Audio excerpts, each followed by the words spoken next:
and let's dive right into the nerd news. As big news, me and Ron both marked out a lot because we're both fans of this. Batman. Not the Robert Pattinson stuff we just talked about, but Batman Animated has announced a huge movie release for this year. We talked about it before when we kind of heard about it, but they dropped a trailer on us this past week and the date when it's going to be released. Of course, I'm talking about Batman Hush. I love the storyline, and the trailer looks like they're staying true to the comic book. It looks amazing. What did you think about it, Ron? I was just a little disappointed that it wasn't Kevin Conroy. Yeah. But they're sticking with the new style that they're going with, the new guy that's doing it, that's been doing it from Justice League War and all that stuff. Yeah, I agree. I can't remember his name. I gotta look it up. No, I got you. I'm with you there. I've always loved Kevin Conroy. Yeah, I was just hoping they'd give him a throwback to this one. You never know. Maybe in the future, but Batman Hush still looks good. Story. I love the look of Hush when you see the actual character. I like how they did everything. They had Poison Ivy in there for the right spy, and everything else going on.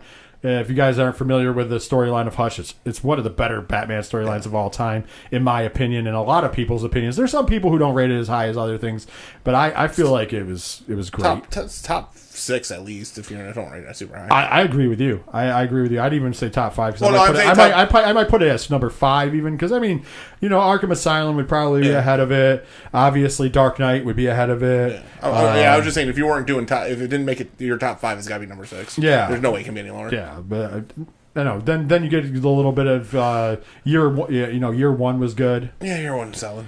I don't know if I'd like it better. Actually, it might move it up because year 1 would probably be top 5. So I would say probably Hush would be 3 or 4. Yeah. In my humble opinion. No, that's why. Maybe Death in the Family 3, Hush 4. Death in the Family was pretty good.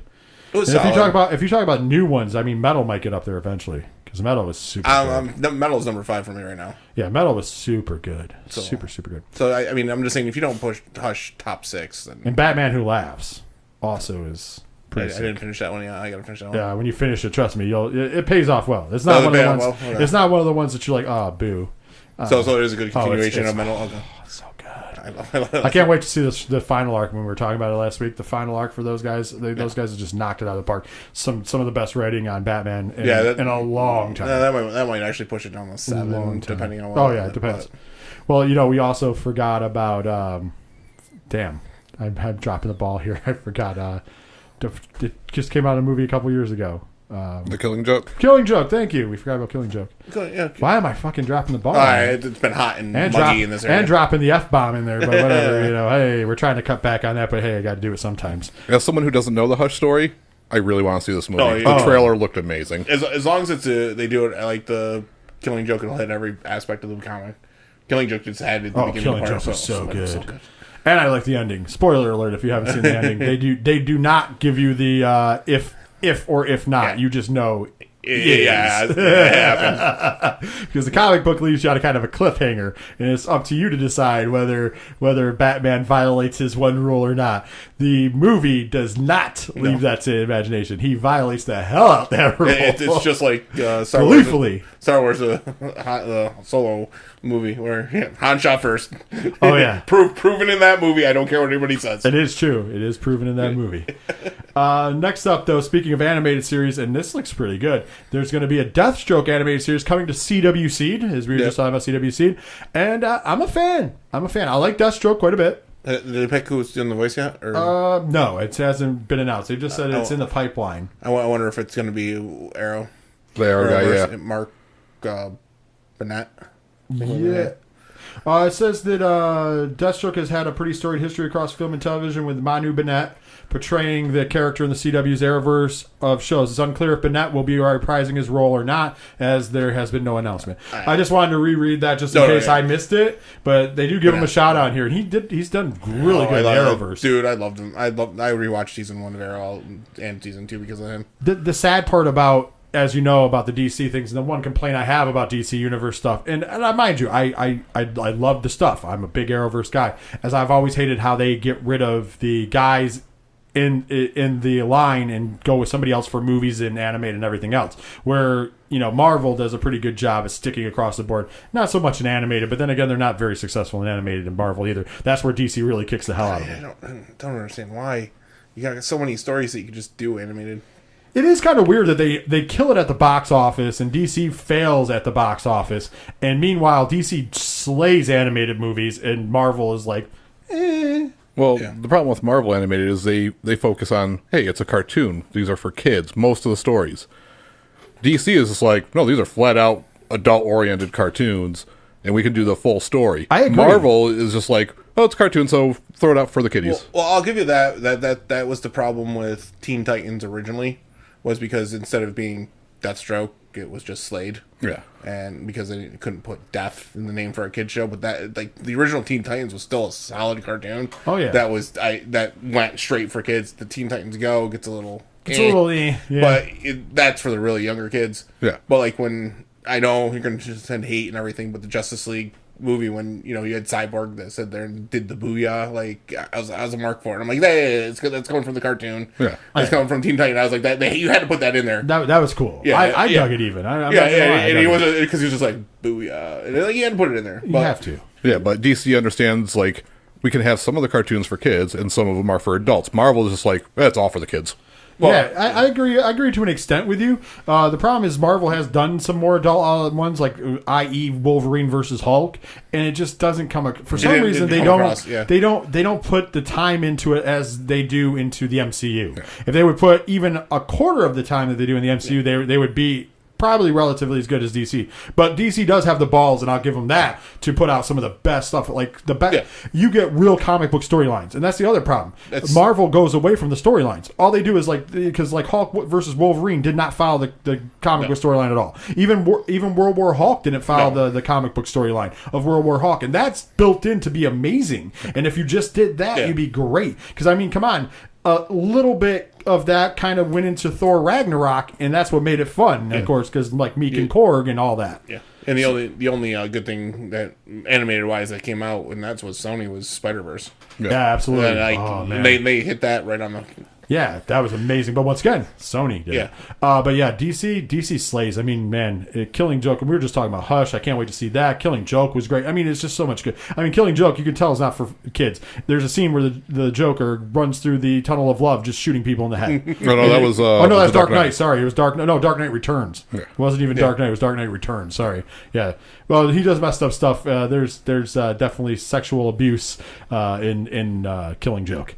Just like there was in the comic book. It's in the movie. So, I don't know if I sold or dismayed you guys on that, but we got to move along. This is going to excite Ron, and this is going to be a fanboy of. We have now confirmed and seen the Nightwing costume for Titans. Yes. How do you feel about it? I'm fine. No good. Let's go. Let's do it. I know you're a big fan of Season 1 of Titans. You can't wait for Season 2. Because they have two Robins right now. They have Dick Grayson and Tim Drake. Tim Drake shows up for a couple episodes, and they're both wearing Robin costumes. And so that's why... he's just Robin, just like, I need to get out of this and start his own thing. And I'm like, that's fine. I'm solid with it. They even cast Batman for it. So in the season finale, what? I can't wait. I'm actually jumping on board with some DC Universes so I can watch it. I mean, I do have to watch it on my computer or my tablet currently because no PS4 compatibility yet. It's coming. Soon. I've heard rumors that it's the end of next month. Sweet. I'm hoping so. Speaking of things that we're pumped to see, that is coming at the end of this week, and that is something we've been talking about for a very long time since we found out about it. Brightburn finally hits the screen this weekend. I will be there. I'm dragging Diesel's ass along with me on Friday night. He's going to watch probably part of it through his fingers, especially after the last trailer. Oh, we thought that red band clip was the last thing they were going to show. Oh, no. They went one final trailer in the final week, dropped today as we recorded, and oh, my. They're tipping the hand completely. This is a straight horror film. Yeah. There is no comic book-esque nothing. I mean, yeah, the storyline is based on Superman, but whoa. Everything else kind of had like a little tease of like a comic book, and like you're like, oh, it's just a little darker than Man of Steel because Man of Steel was already dark. I mean, and then you saw the clip where she pulled the thing out of her eye, and you're like, okay, they put in horror element, but it still is shot and looks kind of like a Man of Steel kind of situation. I'm being serious. That's how the trailers look to me. This last trailer, oh no, and I could not be more excited. I sat there in my seat going, actually, you want to know the funny part is?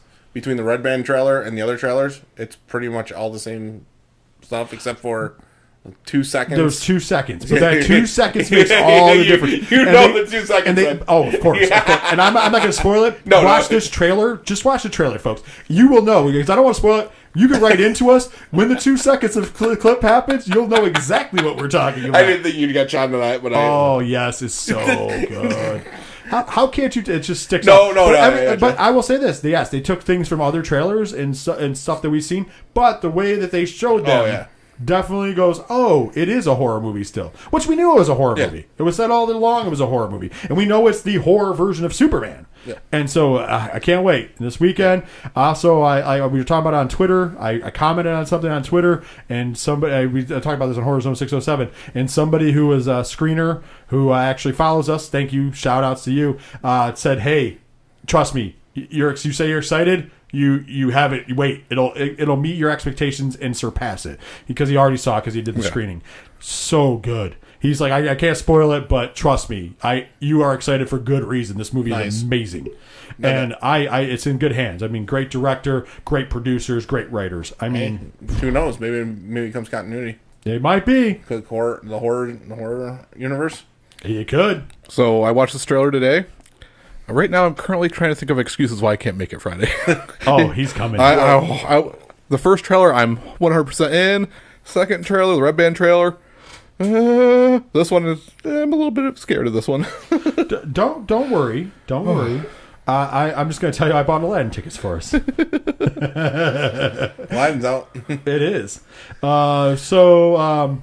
We got a little bit of news from Kevin Feige. Kevin Feige this past week did his first ever Reddit AMA, and some interesting things. And we're not going to cover the whole AMA because, trust me, people ask some. You have this is what I'm going to say. This is my one hot take, and I don't want to go too far in the weeds on this. My one hot take is you have the ability to ask the man who is the father of the greatest movie franchise in the history of movies. And I'm not just saying that because I love the movies. Just look at the numbers. Everything's there. The raw numbers, people loving them. It is true. And he's the head of it. You have the opportunity. And some of the questions that were asked where I was just like, huh? Wow. Why would you ask the man stupid questions about what he eats? Welcome to Reddit. I know. I'm just saying. Some people want to know that stuff. I personally don't care because, whatever. I'm assuming he eats as much junk as I do. So. Oh yeah, he probably does. The man can't have that much time on his hands. Yeah, I mean, he's got to be a busy man.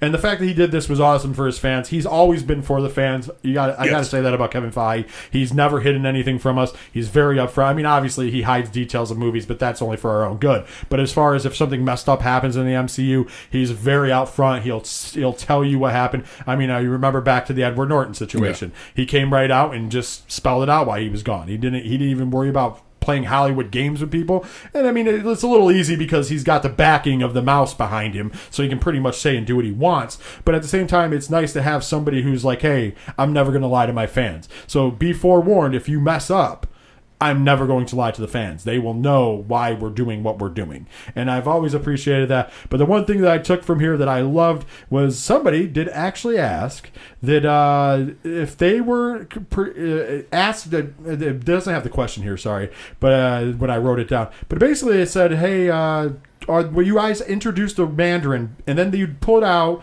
that short movie, the one short movie, All Hail the King, and they teased that wasn't the, we knew it wasn't the real Mandarin, but that the real Mandarin existed. And they said, well, because of that, is that continuity, or is that just something you guys were doing to have some fun because it wasn't, part of anything that, was canon? And Kevin Feige's like, not part of canon? And he's like, yeah, they're like canon. Was it? And he goes, yes. And then the guy goes, so are we going to see the Mandarin? And he goes, yes. Like, he didn't go into super detail, but just confirming that we're getting the Mandarin, like the real Mandarin. I was kind of pumped for that. Because I thought that they were going to try to back out of it somehow. But once again, man of his word. Doing the real Mandarin is actually a good storyline, especially now with what happens in Endgame. Because now you can still keep the Iron Man universe kind of going forward, and then if you have to introduce a new Iron Man individual, whatever it may be, Iron Man, Ironheart, whatever, Ironheart, right? Even though she said she's not doing it, Rescue, whatever, you still get the clash between Mandarin technology versus magic, which is what we all wanted from like when they first introduced Mandarin, and then that movie, I don't think that would have saved Iron Man 3 because it just wasn't. More importantly, is Fing Fang Foom going to show up in the MCU? Oh, I hope so. I believe it or not, I really do hope so. So do I. Just because I want to see what they do with Fing Fang Foom. And because I just want to say it on this podcast a lot.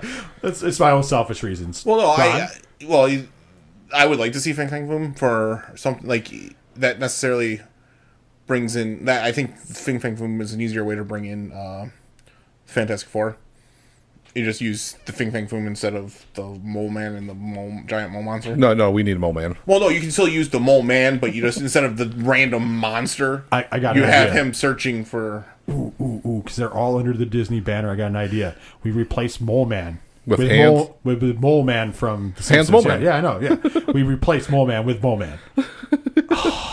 I just broke the internet. that would be that would be a bit. And they're all under the Disney umbrella. This could happen, people. We are getting. This is all. By the way, we were talking about animated a minute ago, and I forgot about this from an older conversation. But think about it; they might get into the adult animated because we do get the Hour of the Duck animated series coming to Hulu. Mm-hmm. So maybe we'll see how that does work. So I mean, I want to give them a shot there before moving on because we did kind of take some shots at them for not doing adults. So we'll see. We still have to see that.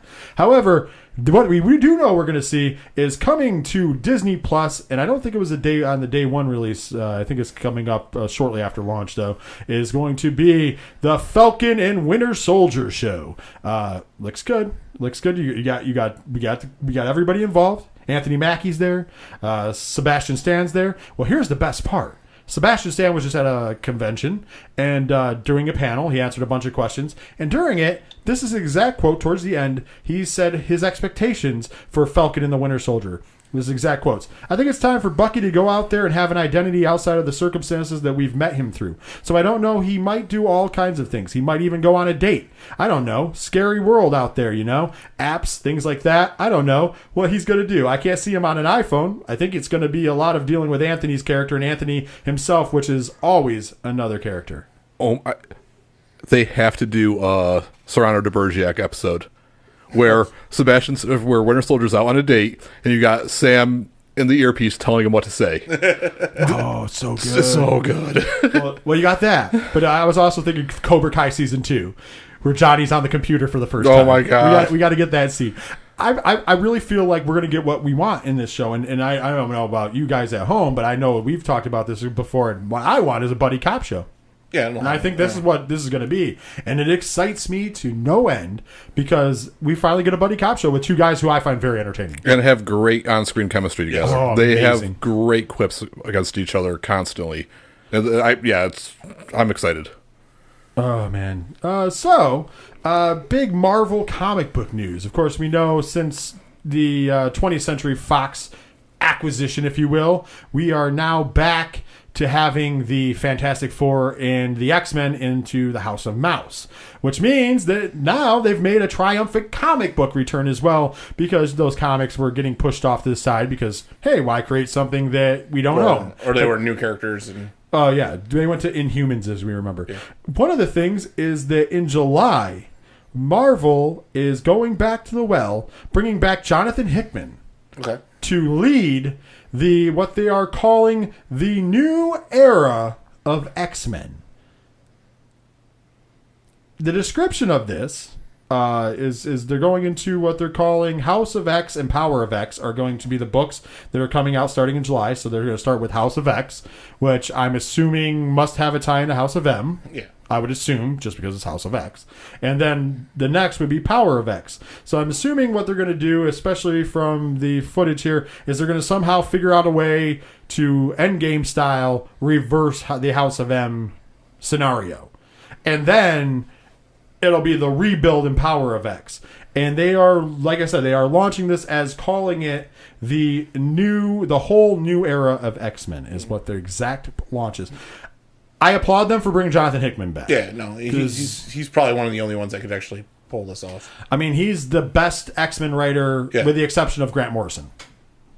Okay. Yeah. Okay. Grant Morrison would be number 1 and Jonathan Hickman number 2, in my opinion, of the modern age of X-Men. Yeah. Okay. Yeah. Well, Morrison's run was amazing, and that included House of M. Yeah. You're right. I forgot that it was Morrison. Yeah, it included House of M. Either one of these guys, I think, would be. But they're the two top choices to fix the wrongs. Definitely. So I mean, it's in capable hands. I can't wait to get my hands on this and see this when it hits. I really feel like, of course, if you don't know Hickman's work, Hickman had long runs on Fantastic Four and the Avengers, and he also was the head on the 2015 Secret Wars. Okay. So I mean, Hickman's got pedigree. It's not like he's the Johnny Come Lately. He's one of the most known comic book writers of all time.